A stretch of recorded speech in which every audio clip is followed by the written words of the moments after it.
नमस्कार मंडळी, कशा आहात सगळे? मजेत आहात ना? तर नवीन दिवसाची नवीन सुरुवात मी आज हेअर वॉश केलेला आहे. तर आमच्या मॅडमनेही केलेला आहे. पण मी जेव्हा अशी केस बांधली ना, तर अन्वीही सांगते, मम्मी साईबाबांसारखे केस बांध. म्हणजे बाबा कसे असे हे बांधायचे कपडा, तसं तिलाही लागतो. म्हणून आम्ही दोघींनी असे बांधून ठेवलेल्या आहेत. आणि अर्णवला आणायला जायच्या आधी ना, मी अन्वीला आईकडे सोडते आणि तृषाला घेऊन निघते.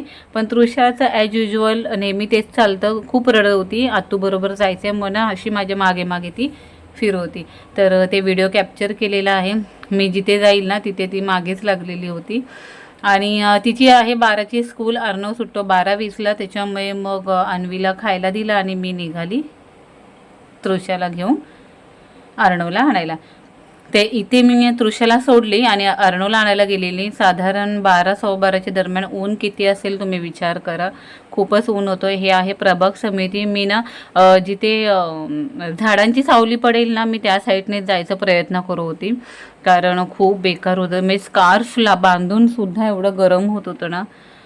ॲक्च्युली ना स्कार्फ आपण उन्हाच्या सेफ्टीसाठी बांधतो, पण मला ना थोडं मग श्वास घ्यायला त्रास होतो एकदम पॅक बांधायचं, पण मी एवढं नाही बांधत. तर आता इथे अर्णवला घेऊन झाल्यानंतर मी अन्वीला आज बरं नाही आहे, तर तिला डॉक्टरकडे घेऊन जायचं आहे. तर आज मला थोडासा लेट झालेला, म्हणून मी पटापट अर्णवला घ्यायला गेली. ते इथे आम्ही खाली घराची इथे येताना अन्वीने तिकडूनच बघितलं आणि दादा येतोय. तर ही बघा, ती तिथून पळत आली, पण माझ्याकडे आली नाही. तिने टर्न मारला आणि दादाचा हात पकडायला. असंच बॉन्डिंग असतं बहीण भावांचं. अर्णवला सांगितलं तू फ्रेश हो. अन्वीला पटकन टोपी वगैरे घातली आणि मी डॉक्टरकडे घेऊन गेली, कारण तिला सर्दी खोकला खूप झालेला आहे. आईस्क्रीम खाल्लेली ना तिने, म्हणून. तर फॅमिली डॉक्टर आहे ना आमचे, त्यांच्याकडेच मी नेलेलं.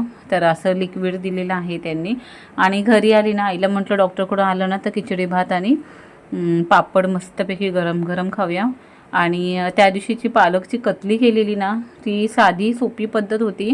म्हणजे पालक वगैरे बॉईल करून घेतले नाही मी, फक्त माठ आहे ना आपलं तूर डाळ मूग डाळ वगैरे बॉईल करून घेतलं आणि खूप सारी अशी लसूण ना ठेचून घेतली. फोडणीला डायरेक्ट पालक स्वच्छ धुवून वगैरे डायरेक्ट पालक टाकली. आणि जी बॉईल केलेली तूर डाळ होती ना, ती स्मॅश केली थोडीशी आणि फोडणीला मी टाकलेली आहे. तुम्हाला हवे असेल तर कुकरला सिट्टी काढलात तरी चालेल, पण पालक बॉईल करून घ्यायलाच पाहिजे असं काय नाही आहे. तर पालकची आमटीही झालेली आहे. ते व्हिडिओ कशी वाटली ही कमेंट्समध्ये नक्की सांगा. बाय, टेक केअर, काळजी घ्या सगळ्यांनी.